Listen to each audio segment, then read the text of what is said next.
barometer amal kita saleh tak salehnya di salat kita. Bila salat kita ikhlas dan sesuai dengan sunnah Nabi SAW, maka insya Allah amalan yang lain mengikuti. Ini aktivitas ini membantu saya di akhirat atau akan menyulitkan saya di akhirat? Kalau seandainya perbuatan itu ternyata akan menyulitkan kita di akhirat kelak, tinggalkan perbuatan itu. Anta ni'mat.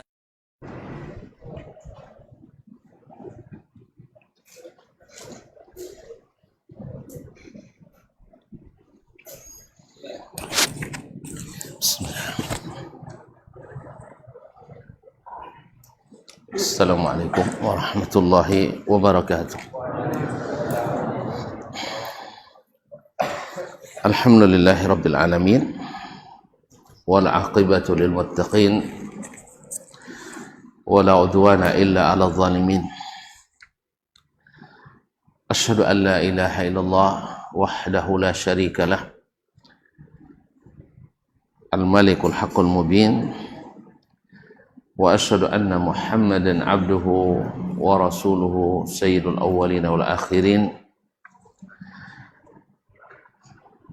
wa ala alihi wa ashabihi at-tayyibin wa tabi'ina lahum bi ihsanin ila yaumiddin, amma ba'du.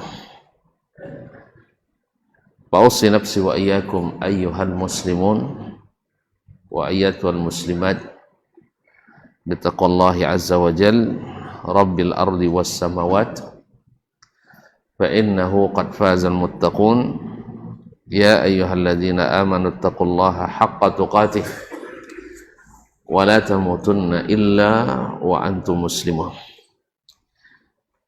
Kaum ibu dan kaum bapak yang saya muliakan, saya hormati, yang saya cintai, alhamdulillah kita selalu bersyukur kepada Allah Subhanahu wa ta'ala yang senantiasa melimpahkan rahmat, nikmat dan karunia-Nya kepada kita. Mudah-mudahan syukur kita melahirkan nikmat-nikmat yang baru yang membuat kita sentiasa merasa bersyukur pula kepadanya. Salawat dan salam kepada baginda Nabi alaihi salatu wassalam, yang memang sangat dianjurkan dalam setiap majelis yang membicarakan kebaikan. Mudah-mudahan salawat dan salam kita berbuah syafaat dari Nabi pada hari kiamat nanti. Bapak dan ibu-ibu, saudara-saudari yang dirahmati Allah Subhanahu wa ta'ala, menyambung pelajaran kita tentang adab asy-Syafi'i wa manaqibuhu, adab dan sifat-sifat Imam asy-Syafi'i rahimahullah, yang ditulis oleh Imam Abu Muhammad Abdurrahman ibn Abi Hatim rahimahullahu ta'ala. Masih dalam bab qauli Syafi'i fit talab, bab tentang perkataan Imam asy-Syafi'i atau pendapatnya dalam talabul ilmi. Kita sampai pada alinea ke-50 atau riwayat yang ke-50. Qala ar-rawi rahimahullah, akhbarana Abul Hasan, telah menceritakan kepada kami Abul Hasan Ali ibn Abdul Aziz ibn Mardak An-Nisaburi. Qala akhbarana Abu Muhammad Abdurrahman, telah menceritakan kepada kami Abu Muhammad Abdurrahman ibn Muhammad ibn Idris ibn Munzir Al-Handhari Ar-Razi, yang dikenal dengan Ibnu Abi Hatim, penulis kitab ini. Qala hadatsana Bahr bin Nasr Al-Khawlani Al-Misri, telah menceritakan kepada kami Bahr ibn Nasr Al-Khawlani Al-Misri,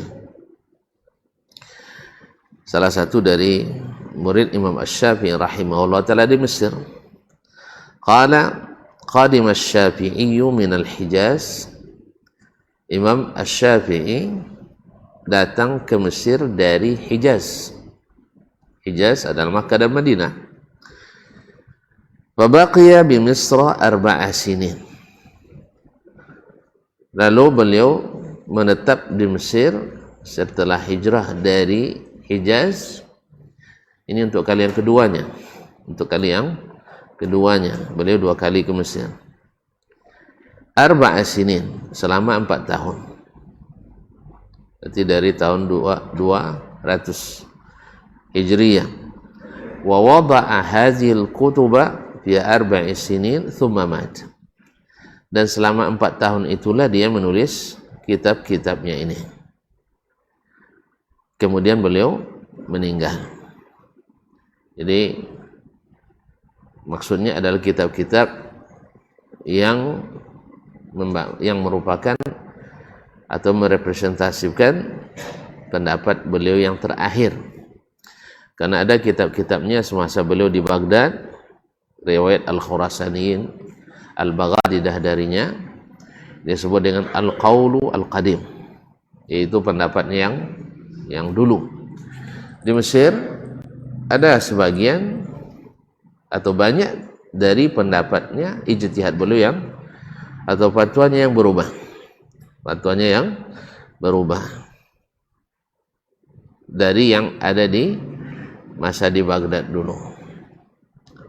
Maka yang selama di Baghdad dulu disebut dengan Al-Qawlu Al-Qadim. Maka bisa saja riwayat Al-Khurasaniyin atau Al-Baghdadiyin dari Imam Asy-Syafi'i berbeda dari riwayat Al-Misriyin, riwayat murid-muridnya yang di Mesir.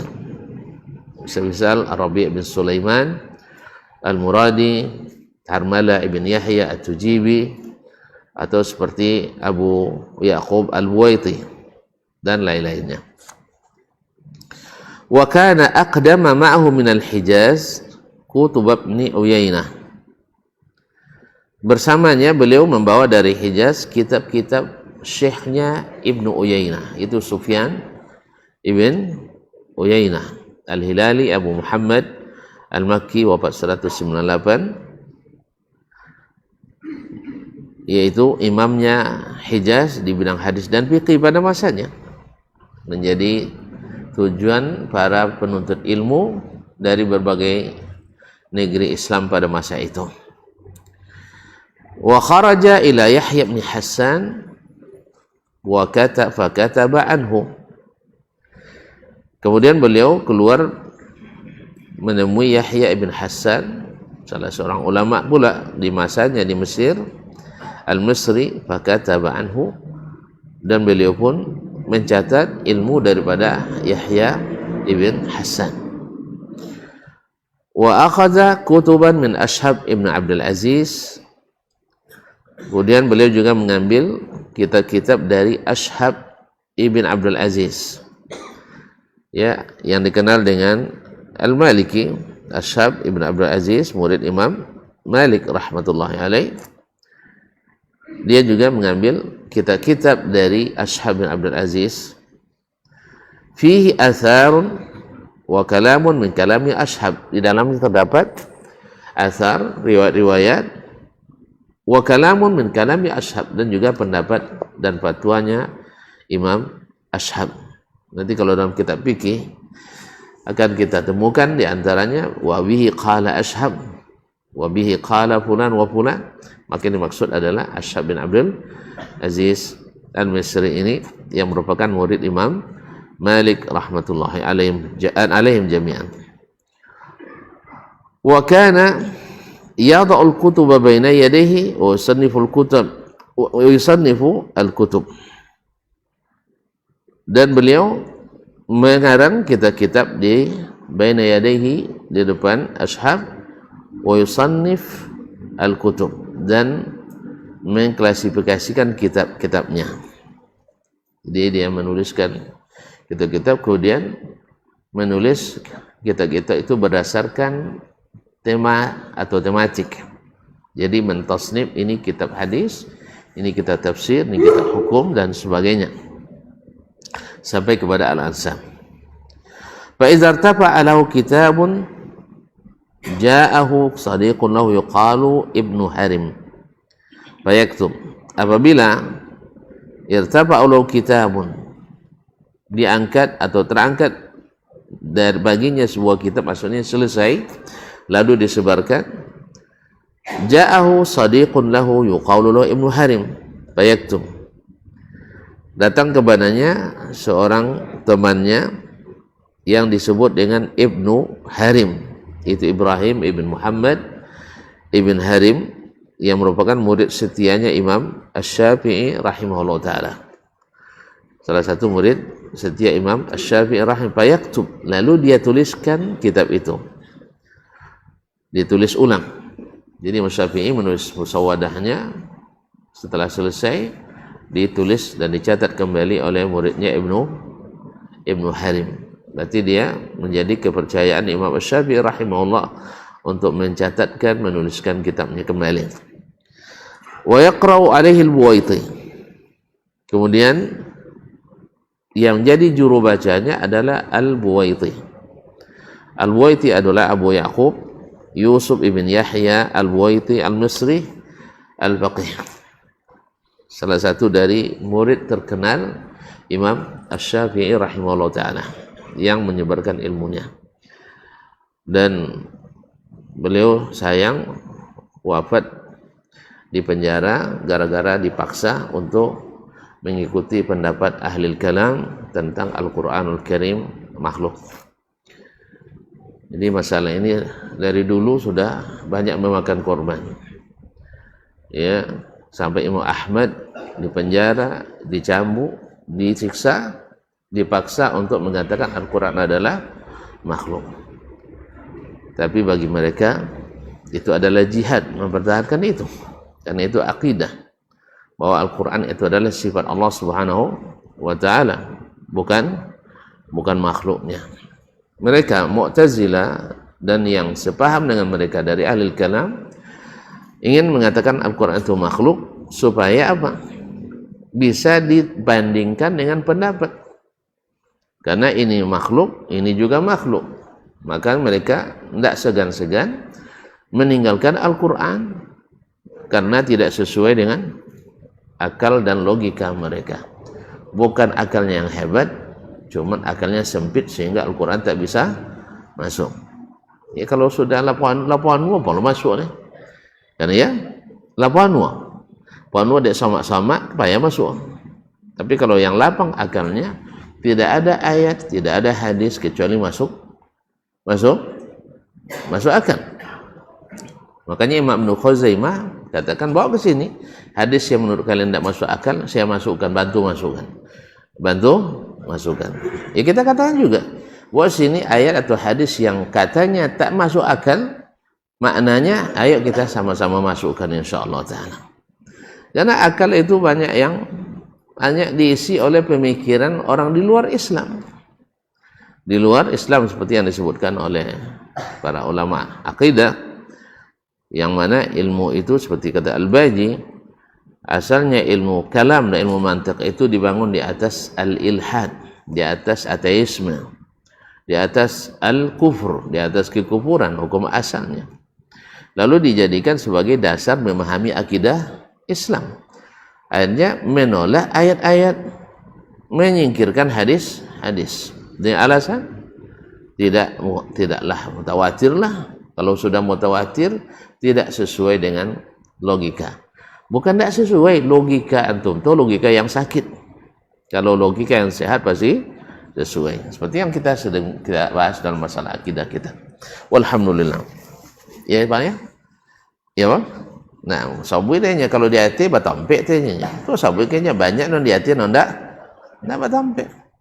Kalau sabuinya bersifat itu berarti bajisim, banyak benda yang tidak berjisim.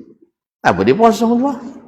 Nah, yang kedua tidak ada yang lebih pandai menjelaskan tentang dirinya kecuali Allah sendiri. Itu sudah awalnya pandai padanya, awalnya memaintainnya, ya pandai Nabi lah, kan ya, Imam. Itu berarti akal antum itu sedang bermasalah. Apa sebab? Mengambil ilmu bukan dari sumber yang jernih, sumber yang tak membuat orang masuk Islam dulu dia dah. Justru orang Islam tambah ragu. Tak buang istiqamah ilmu turut itu tu buat ragu. Jadi akidah diacak-acak, hukum syariat pun diacak-acak. Allah musta'an. Wa jami'u man yahduru yasma'. Jadi Al-Buwaiti yang menjadi juru bacanya, yang lain semuanya mendengar. Karena dulu para ulama itu meriwayatkan ilmunya dengan cara kadang-kadang syekh yang membacakan. Seperti sekarang misalnya saya yang bacakan, tuan-tuan mendengar semua. Dan ini yang paling tinggi riwayatnya, yang paling kuat. Yang kedua, salah satu dari murid yang dipilih membacanya, syekh mendengarkan. Ini namanya al-ardu. Ini datang pada martabat kedua. Martabat kedua. Nah, di sini Al-Buwaiti adalah jadi juru bacanya, karena beliau adalah yang masuk murid yang terhebat di antara murid Imam Asy-Syafi'i rahimahullah. Tapi tidak bisa katakan meninggal di penjara. Wa jami'u man yahduru yasma'. Semua yang hadir mendengarkan. Fi kitab Ibnu Harim, melalui kitab yang ditulis ulang oleh Ibnu Harim tadi, yaitu Muhammad ibn atau Ibrahim ibn Muhammad ibn Harim. Dia tulis dalam beberapa naskah lalu dibagikan kepada murid-murid yang lain. Mereka menyimak dari catatan yang dibacakan tadi. Thumma yansakhunahu ba'du. Kemudian mereka menyalin kembali atau menasakh kembali setelah itu. Setelah dibacakan baru mereka perbanyak naskahnya lagi. Wa kana Ar-Rabi' ala hawaij Asy-Syafi'i. Dan Ar-Rabi', siapa Rabi' tadi? Rabi' bin Sulaiman Al-Muradi, murid Asy-Syafi'i juga, terriwayat kitabnya yang terakhir seperti Ar-Risalah. Ya, kitab. Nah, Ar-Rabi' bin Sulaiman ala hawaij Asy-Syafi'i. Beliau ini selalu menjadi andalan mengurus urusan Imam Asy-Syafi'i. Jadi apa keperluan Imam Syafi'i, dia yang tukang urusnya, karena dia orang yang paling inisiatif melihat apa yang diperlukan oleh syekhnya, tanpa diminta dia kerjakan. Jadi ibaratnya tinggi sensitif beliau, jadi mengkhidmat syekhnya Asy-Syafi'i rahimahullah ta'ala. Kana Ar-Rabi' ala hawaij Asy-Syafi'i. Apa-apa saja yang kira-kira diperlukan oleh Syafi'i, dia yang carikan, dia yang adakan sebelum diminta oleh Imam Asy-Syafi'i rahimahullah. Nah, itu berbuah. Farubbama ghaba fi hajah. Kadang-kadang Ar-Rabi' bin Sulaiman karena mengurus urusan Asy-Syafi'i yang lain, kadang-kadang tidak hadir di majelis tadi. Tidak hadir di majelis ilmu. Tapi apakah lewat begitu saja? Tidak. Fa yu'limu lahu. Nah, Imam Syafi'i yang kasih tanda. Yang tadi Ar-Rabi' tidak hadir, dia kasih tanda. Fa idza raja'a qara'a Ar-Rabi'u alaihi ma fatahu. Setelah dia kembali, Rabi' mendapat majelis khusus bersama Imam Asy-Syafi'i rahimahullah, membacakan kepadanya apa yang tadi terlewatkan. Jadi sehingga Ar-Rabi' tidak ada dari kitab yang diriwayatkan dari Asy-Syafi'i kecuali lengkap daripada Imam Asy-Syafi'i rahimahullah ta'ala. Karena sebagian orang meriwayatkan dari syekhnya ma'al fawat, ada sesuatu yang tertinggal. Kalau tidak hadir, kita otomatis tertinggal, baik karena sakit atau karena hal-hal yang lain. Lalu kita tidak hadir misalnya di kajian ini, sebagian hadir dari awal sampai akhir lengkap. Ada yang hadir sekali, yes, bulan kau hadir bulan Syawal? Enggak. Bulan Iswa? Enggak juga. Bulan Syawal? Enggak juga. Bulan Cikilai bau? Tiba lalu dan sebagainya.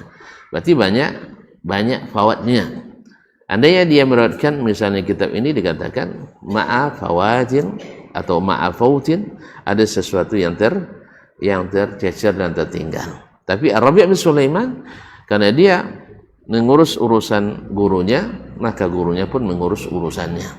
Urusan guru ilmunya, urusan murid kepentingan dan hajat gurunya. Kok mau lilawuk ke wasau kan? nampak orang apa namanya dapat ikan tapanya kan, saya suka kan tapa di cien langsung ni kan. Nah, sudah itu atau dapat apa boleh bang kuarannya kan, di cien kuaran dan sebagainya. Seperti itulah lebih kurang Imam Ar-Rabi' bin Sulaiman Makhidman, gurunya Asy-Syafi'i rahimahullah ta'ala.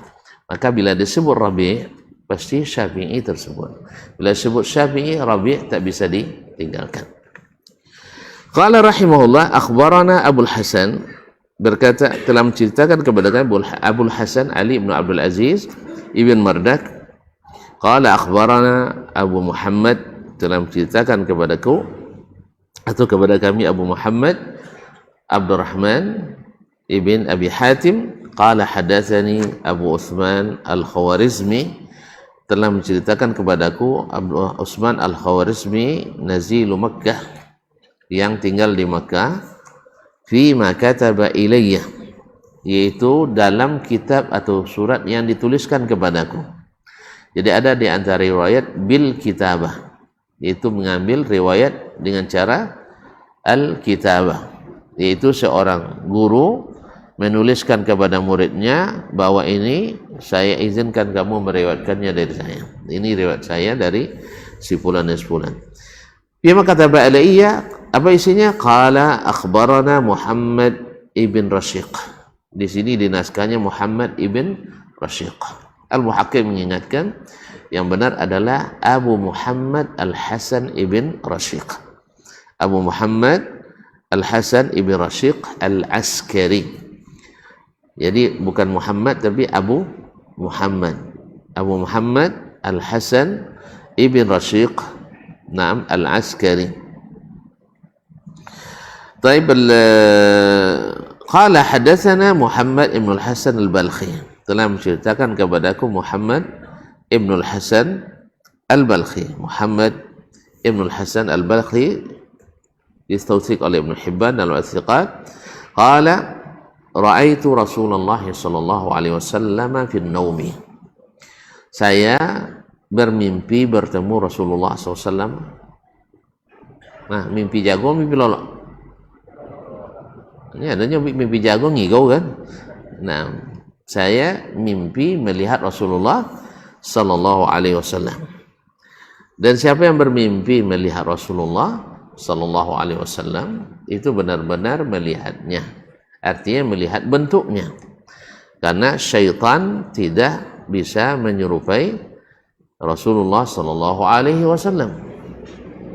Ya, Rasulullah SAW. Tetapi yang bermimpi ini jujur apa tidak? Ini kadang-kadang banyak pula yang mengaku-ngaku bermimpi bertemu Nabi Alaihissalam. Ada bilang parah, bisa tiai wasu Nabi sambil jago. Iya. Kan itu tidak payahnya buat doktor. Mbaknya Imam Al-Qurtubi kawang gilo kanya ulak, oh ya putih tali aki.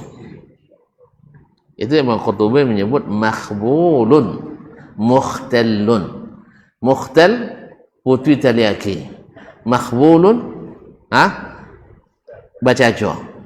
Ini kalau lah putih tali aki mesti bacaco. Jadi kalau ada yang buat macam itu jangan joleh. La sabu Imam Al-Qurtubi makhbulun mukhtal. Jalannya baca aja karena putri taliaki. Bisa tiai basuh Nabi dah sambil jago. Nan di Yaman basuh aja, nan Jakarta basuh aja. Tu dalam sokatu-katu banyak saja jasad Nabi tu. Berarti tidak ada lewat ziarah kubur, tidak ada awal Nabi situ lagi. Lah kalau kasan. Dah ada cerita. Ada orang klaim berdebat tentang hadis sahih atau tidak. Akhirnya apa baik Nabi? Suh bisa kalau Nabi tu nyabin sahih ada soal nunnya. Nan di sana tersano daif dia.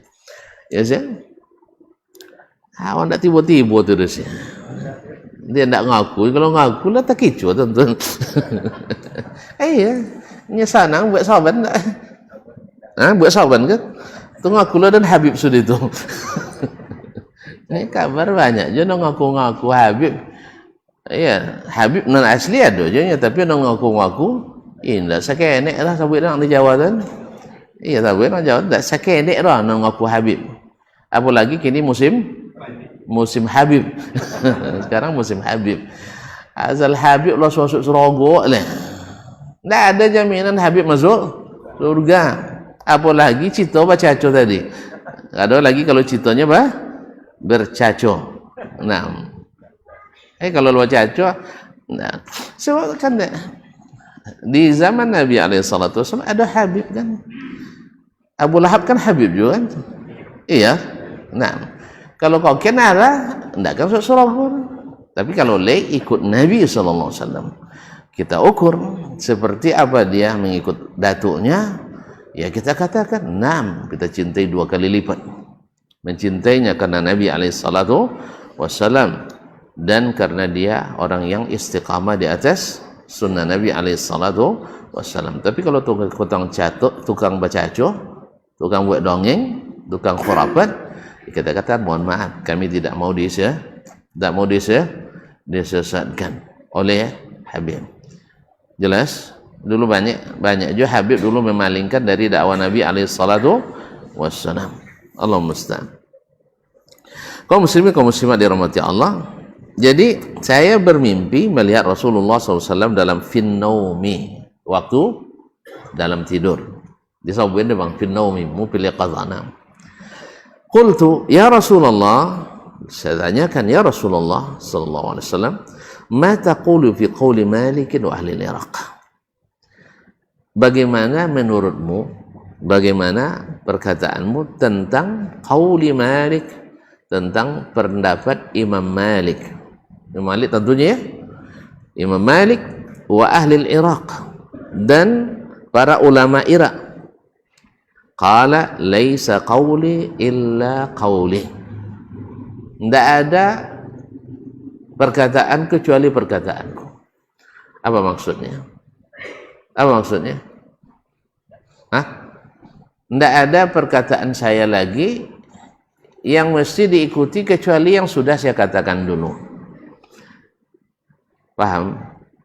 Tidak ada hadis juga kini lah. Hadis sudah selesai. Kalau dia paham lah. Ambil je paham. Laisa qawli illa qawli. Tidak ada perkataan kecuali perkataanku. Apa maksudnya? Tidak ada lagi hadisku setelah aku wafat. Itu aja diikuti. Paham ya? Jadi tidak ada kini penilaian juga. Jadi kalau ada tadi nyobain, bisa Nabi menyobain hadis sahih ada apa? Kalau di kubur, ikut baca. Ini sampai dari rumahnya, namun tidak sampai kaji, tahu ya alasan tidak sampai kaji. Tapi jarang lah, aku jawabnya kalau sampai kaji pun tidak sampai. Nanti lo putih terliaki pun tidak sampai. Emang tidak sampai kaji kan terus. Hanya bisa dia nunjuk buah pisang, makan pisang langsung dapat lemunya. Nanti gitu. Oh, tidak sampai kaji ada pak. Kan tidak orang, kan tidak putih maripat pak orang. Lah putih makrifat bodoh ngerti. Awak ndak apa sambung makrifat bodoh. Ndak sampai putih. Kan ya? Kenapa putih lah? Nah, inilah diputih oleh Nabi SAW. Nabi sudah menyambungnya. Jadi, laisa qauli illa qauli. Pendapatku ndak ada lagi. Ndak ada lagi pendapatku kecuali yang sudah aku sampaikan di masa hidup dulu. Ndak ada berubah lagi. Oleh itu ikut saja itu. Nah. Qultu ma taqulu fi qawli Abi Hanifah wa ashabi? Lalu saya tanya lagi, bagaimana pendapatmu tentang Abu Hanifah, pendapat Abu Hanifah dan para murid-muridnya? Kan ahlul ra'yi ini. Qala laisa qawli illa qawli. Tidak ada lagi perkataan kecuali perkataanku yang sudah aku sampaikan dulu. Berarti tanda bahwa Islam sudah sempurna. Tidak ada hadis lagi yang, makanya mimpi selain mimpi Nabi tidak jadi syariat. Walaupun misalnya suhud Nabi dalam pun itu tidak jadi syariat. Nah, qultu ma taqulu fi qouli Syafi'i? Lalu bagaimana menurutmu tentang perkataan Imam Syafi'i? Apa yang kau katakan tentang Syafi'i? Disuruh pula memberikan rekomendasi tentang Imam Syafi'i. Qala laisa qawli illa qawli. Tidak ada perkataan kecuali perkataanku. walakin qawluhu diddu qawli ahlil bidah. Tetapi pendapat Asy-Syafi'i, perkataan Syafi'i itu adalah berlawanan dengan perkataan ahli bid'ah. Perkataan ahli bid'ah. Apa perkataan ahli bid'ah? Apa saja yang dikatakan ahli bid'ah, pendapat Syafi'i berlawanan dengan itu. Apa contoh?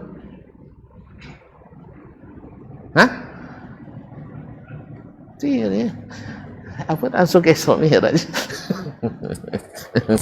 Jadi apapun yang dikatakan oleh ahli bid'ah, maka pendapat Syafi'i mesti berlawanan dengan mereka. Misal, ketika berdialog antara Imam Syafi'i dengan pentolan Mu'tazilah, mereka ingin mengatakan kepada Imam Syafi'i rahimahullah bahwa Al-Quran itu adalah makhluk. Lalu Imam Syafi'i katakan, bukankah Al-Quran itu qauluhu? Bukankah Al-Quran itu perkataan Allah?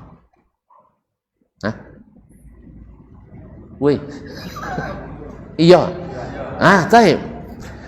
Bagaimana menurut kalian ketika Allah mengatakan innama amruhu idza arada syai'an ay yaqula lahu kun fayakun.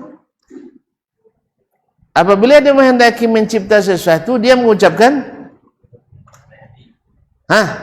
kun fayakun.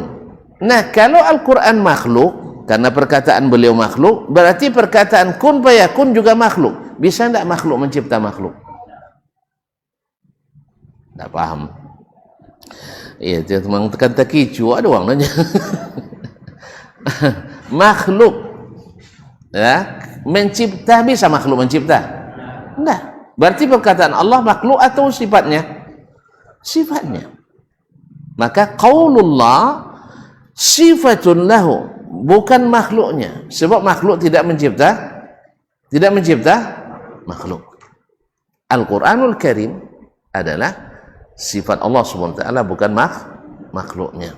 Boleh tak kita meminta kepada boleh tak kita meminta kesembuhan kepada Al-Quran? Tak bisa?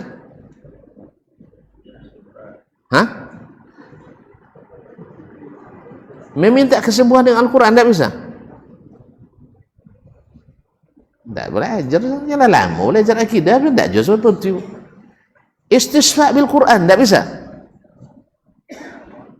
Tak bisa? Woi, boleh apa tak? Boleh, karena Al-Quran adalah kalamullah. Tapi istisfa dengan perkataan dasman, boleh tak? Enggak. Ya Allah belajar saja. Kabar-kabarlah lama janji ngaji. Tak usah diulang lah. Nah, masyaallah kiram dirahmati Allah SWT. Ketika orang-orang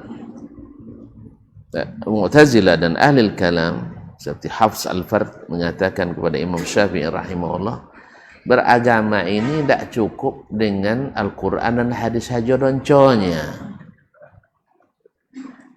Ini jawab Imam Syafi'i, dahulu ketika Nabi berdakwah, apa pakai dienconya?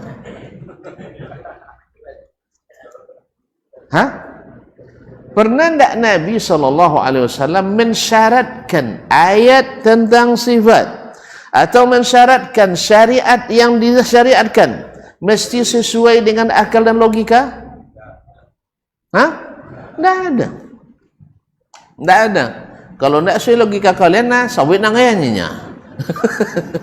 Tolong sawit, mana tidak sesuai akal sawit keadaan. Tidak ada. Berarti cukup tidak Nabi mendakwakan Islam dengan Al-Quran dan Sunnah? Cukup. Siapa yang bilang tidak cukup, berarti dia tidak beriman kepada apa yang didakwakan Nabi SAW.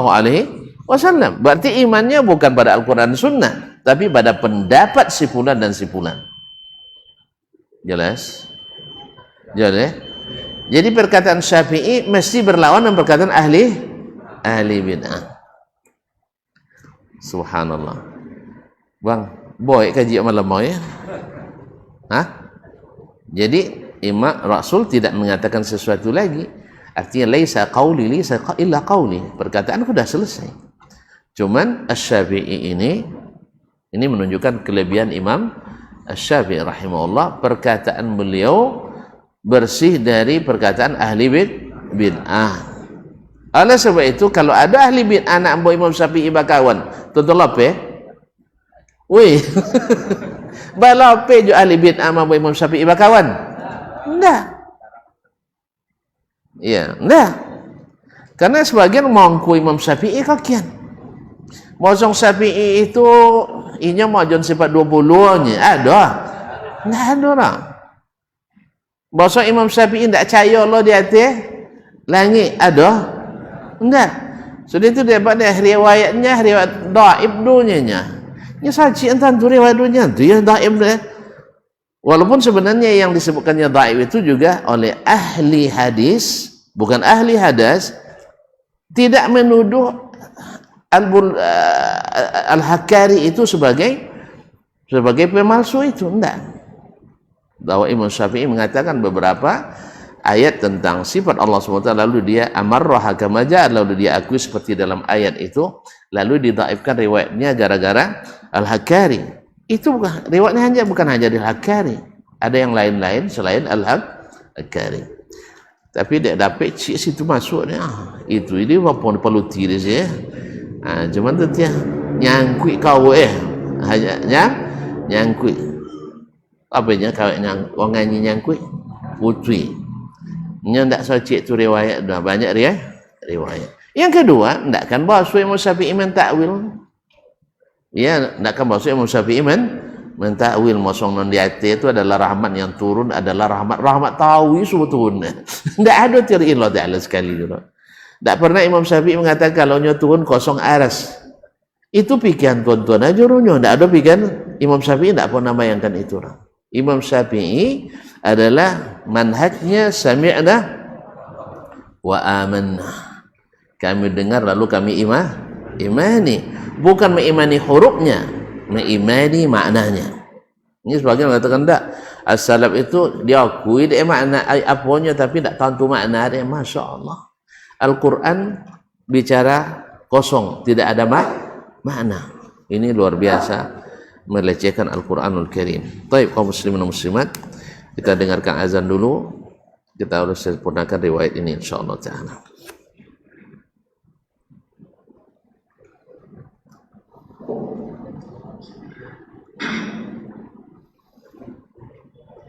Allahu Akbar, Allahu Akbar. Allahu Akbar.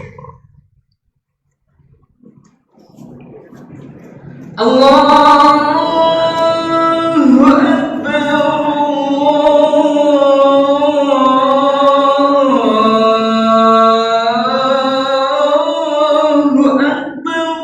Allahu Akbar. Asyhadu an la ilaha illallah. Asyhadu an la ilaha illallah. Asyhadu an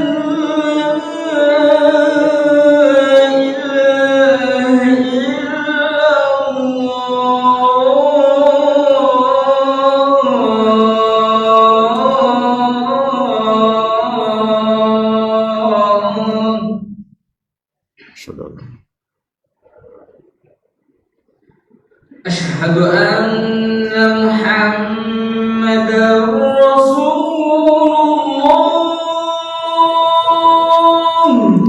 Asyhadu an la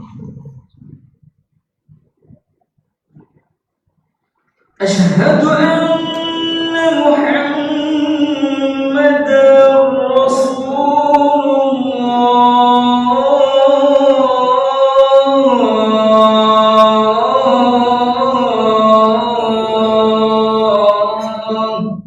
asyhadu an la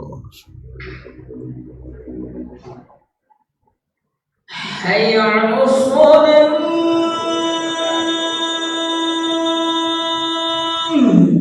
لا حول ولا قوة. حي على الصلاة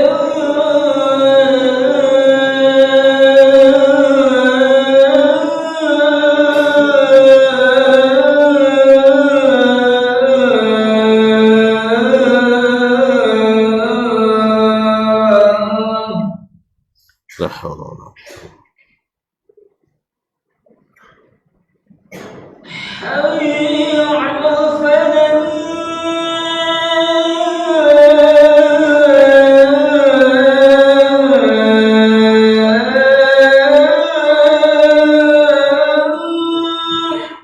لا حول ولا قوة.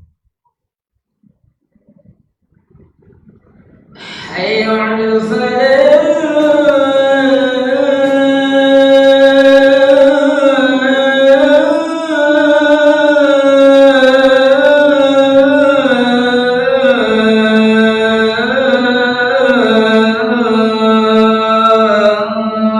لا حول ولا قوة. الله أكبر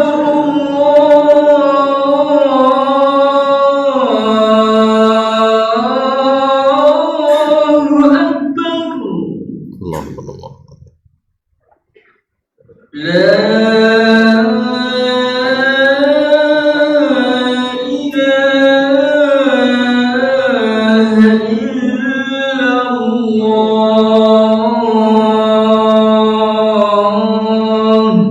ونشهد أن لا إله. اللهم رب هذه الصلاة.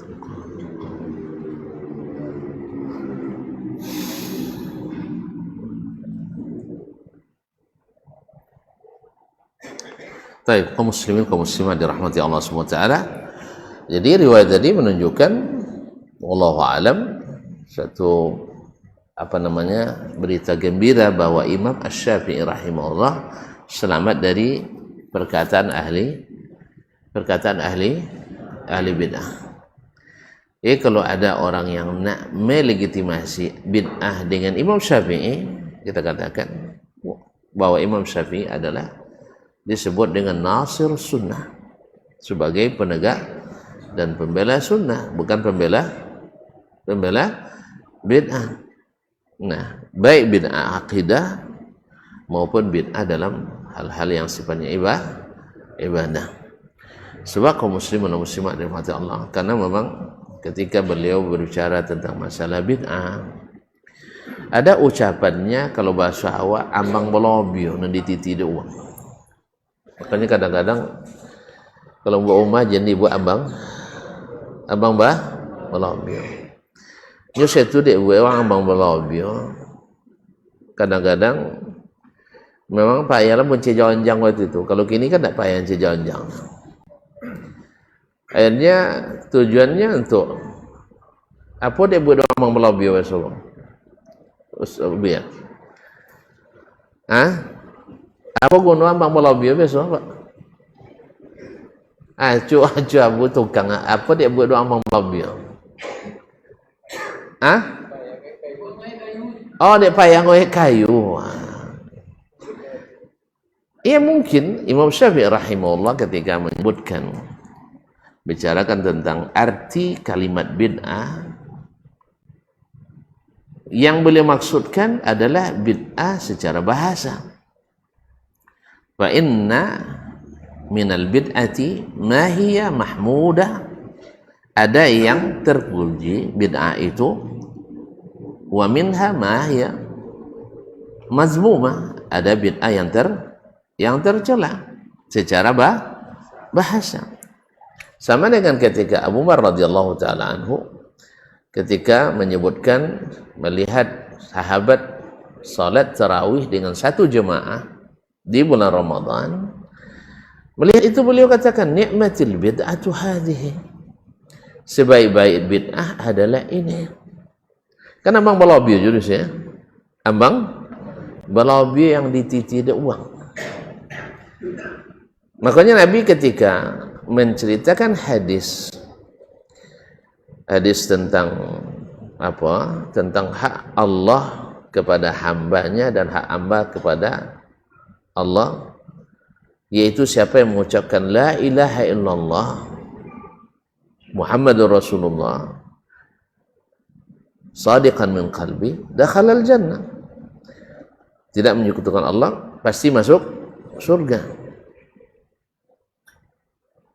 Kan itu kata Nabi SAW. Lalu Mu'az katakan, ya Rasulullah, ambo sampai ke uangnya. Ini Mu'az, Allah, Nabi jenleh. Beko mereka mengandalkan hadis ini sehingga tidak beramal. Ikan contoh abang balabio tu kan. Lah kalau ucap la ilaha illallah masuk surga juga leh. Cak tak solatnya. Itu masalah lagi. Itu di kalangan sahabat yang rajin beribadah. Apalagi di zaman kita. Itulah yang dikatakan oleh Umar sehingga dititi doang. Mosong Umar mengatakan ada bid'ah hasanah. Padahal kalau jujur kita melihat yang dibuat Umar itu bid'ah atau sunnah? Salat tarawih bersama-sama bid'ah atau sunnah? Aku tak serantak dah ulang dia.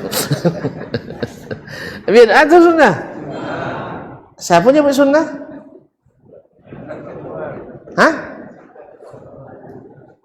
Nabi SAW. Bukankah Nabi pernah di masa hidupnya mengimami jamaah satu jamaah semuanya sahabat? Nabi imamnya. Sah? Iya dah. Wai 2 malam. Malam ketiga tak kalu dia. Naam. Apanya dia tak kalu? Takut diwajibkan. Setelah beliau meninggal, takut diwajibkan leh?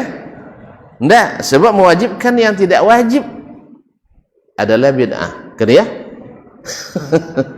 Makanya tidak ada lagi syariat baru setelah Nabi wafat. Kalau ada yang nak buat syariat baru, berarti contoh tadi itu meniti ambang balabio tadi. Jadi ketika disebutkan itu, ma'asyul kiram, akhirnya dijadikan Umar seolah-olah pencetus bid'ah. Padahal yang dilakukan Umar adalah sunnah yang dulu sengaja ditinggalkan Nabi karena takut diwajibkan. Setelah Nabi pergi, ada lagi kewajiban yang turun? Ada lagi? Enggak, hukum dah selesai. Ini wajib, ini sunat, itu dah selesai semuanya. Kalau ulama khilaf setelah itu menentukan, bukan karena belum selesai, ulamanya yang khilaf saja. Jadi hukum dah selesai. Dia kaum muslimin dan muslimat. Demikian juga perkataan Imam Syafi'i tadi.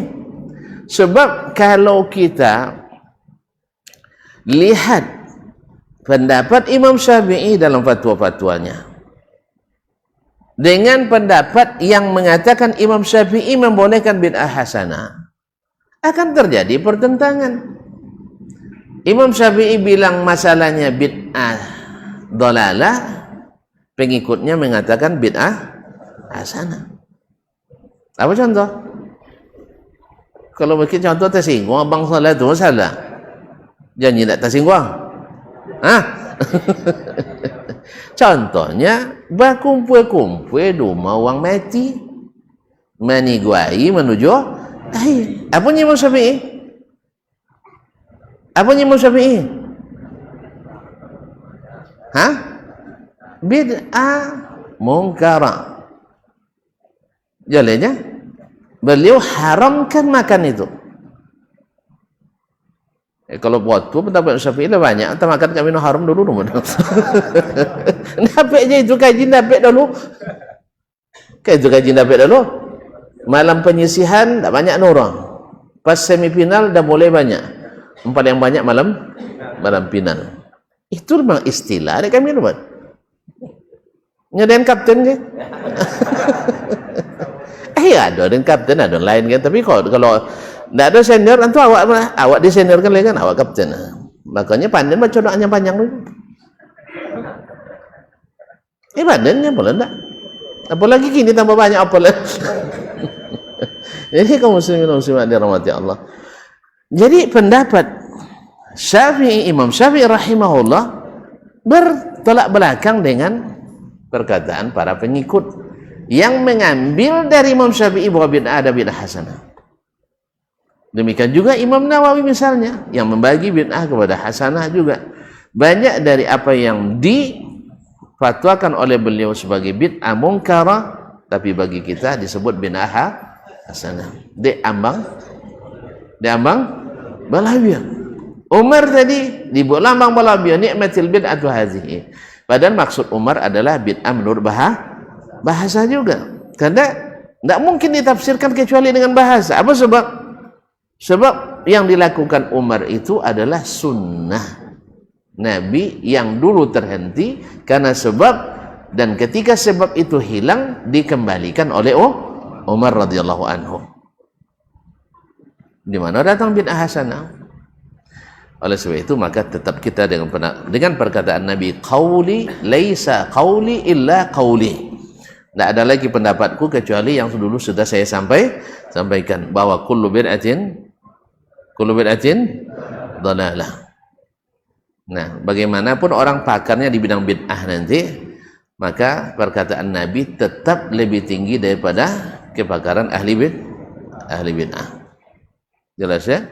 Di ahli bid'ah tidak mungkin lebih hebat dari ahli sunnah. Karena laisa qauli illa qauli. Dan Imam Syafi'i jangan dibiarkan ditarik oleh ahli bid'ah. Karena di mimpi ini Imam Syafi'i dapat rekomendasi dari Nabi bahwa beliau perkataannya bertentangan dengan perkataan ahli bid'ah. Tahu saya? Mengiso pala no bid'ah ada saya. Sama dah lonceng itu je tu. Kata-kata bid'ah ni kata.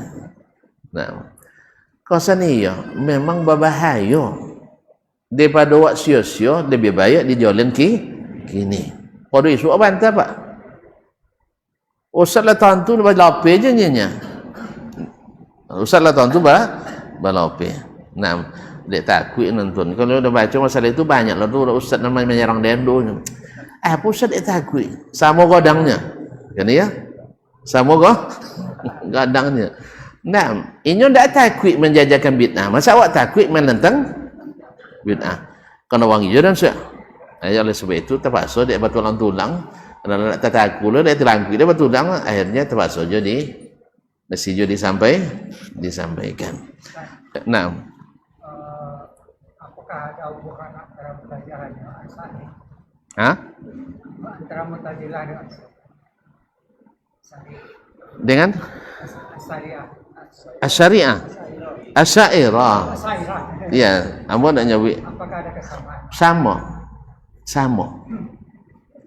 Dasar berpikirnya sama. Cuman Al-Mu'tazilah lebih berani. Yang ndak main, ndak elok-belok no. Kami ndak tembok Allah punya sifat selesai. Ndak tembok syiar no. Kecuali wujud. Ini kalau dia nafikan sifat wujud ndak jenak Tuhan no. Akhirnya ditembok sifat wujud. Dia terpasung.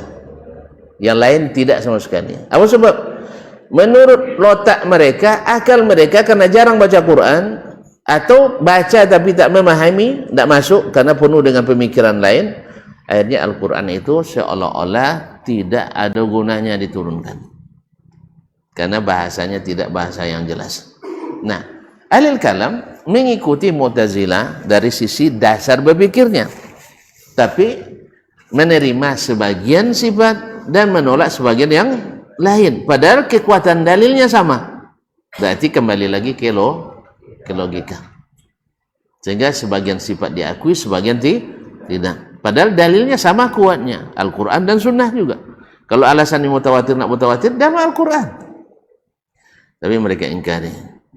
Dasarnya tadi subuhat, akal tadi, akal yang tidak sehat, akal yang berpenyakit.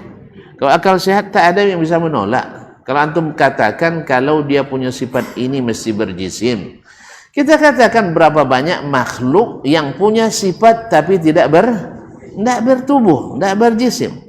Ini udara yang kita hirup, ada enggak? Udara yang kita hirup ada enggak? Apa contoh? Nah, lapang nih ya. Ada jisimnya? Enggak ada. Ada jisim bertubuh? Enggak. Tapi masuk. Nah ya, turun. Tapi dia masih berjisim. Jelas? Ini yang awak pakai gelombang elektron untuk menelpon gua. Nah, sinyalnya enggak? Anjak sinyal? Taib. Nah, menawanya? Taib. Ada jisim? Enggak ada. Ada di atas, ada bawah. Ya Pak ya? London ni motor enggak putih lah. Jadi ada barangnya tapi tidak mesti ini masa di makhluk saja bisa terima, di makhluk tidak bisa terima. Gerepot amat. Itu aja gerepot. Berarti akal antum sedang bermasalah. Bukan masalah dalil, bukan masalah akal. Akal yang sehat-sehat semua menerima. Cuma akal-akal yang kena subuhat yang tidak menerima. Sudah itu sabu lawak masuk ya. Itu orang yang maksa Allah di atas kan ya. Siapa maksa? Allah yang bilang dia di atas. Antum yang maksa Allah tidak boleh di atas. Terus di mana? Entahlah, tidak joleh. Banglah joleh jadi kabu balik. Al-Sawi itu bahaya akidah tuh. Subhanallah, antum baca Quran bahaya. Baca hadis berbahaya. Memang bahaya bagi mereka yang sedang sakit. Karena akan dijelaskan yang sehat itu seperti ini. Yang antum katakan mesti begini itu tidak mesti begitu. Tidak mesti begitu. Sama juga yang mendudukan kita suka menyapirkan orang. Lah poang nak kapiun sih kok. Inyo kojo ngalun wong Islam jadi wong kafirnya. Awak berdakwah mesti yang mendakwakan orang kafir jadi masuk Islam. Lama ini cerita buat subuhat dia. Iya. Nyala poang lah Islam orang dia. Cece uang Islam dek Mu'tazilah. Mana banyak pada yang Quran dan Sunnah? Hah? Mana banyak uang masuk Islam dengan ilmu kalam atau dengan kalamullah wa kalamu Rasulillah? Dengan kalamullah dan kalam Rasul. Orang-orang peneliti barat itu yang masuk Islam karena dengar ayat, dengar hadis, bukan dengan logika-logika yang dicontek dari mereka oleh orang kita, bukan. Nah, kita ada sabut tambah bangnya bangga dan doa. Bang? Jadi tidak mesti kita mengikuti hal-hal yang dikatakan oleh tadi. Jangan lupa dasar berpikirnya sama, cuman cara menggunakan yang berbeda. Kalau Mu'tazilah berani, enggak, kami tidak terima satu pun. Amannya, tidak perlu debat panjang jinyo. Numpayan ikut wah. Iya. Contoh-contoh Jawa sudah itu. Enggak sekenek garang lah. Kenek garang nasallallahu alaihi wasallam tapi. Nya sabunya lambunya tapi enggak kenek kauhir lah. Kan ya? Enggak kenek kauhir. Nah. Kalau enggak ikut itunya, kalau dari Indonesianya kan kauhir lah. Contoh ini apa punya Indonesia? Sama dulu. Yang dulu menentang para nabi rasul contoh itu apa alasannya? Kalau ndak ikut agama kami, kalau dari negoi kami. Kan itu. Wa qala alladziina kafaru li rusulihim apa katanya? Wa qala alladziina kafaru li rusulihim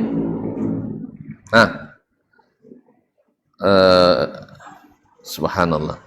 La ta'udunna fi millatina au la. Nah, orang-orang kafir berkata kepada para rasul itu, kalian ikut agama kami atau keluar dari negeri kami. Apa ini? La takhruj. Subhanallah. Enggak ada bisa bantu.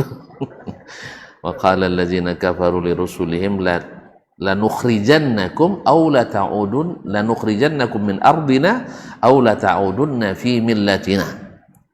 Nah, berkata orang-orang kafir kepada orang para rasul itu, kalian kami keluarkan dari daerah kami atau kembali ikut agama kami. Jadi main pasuk.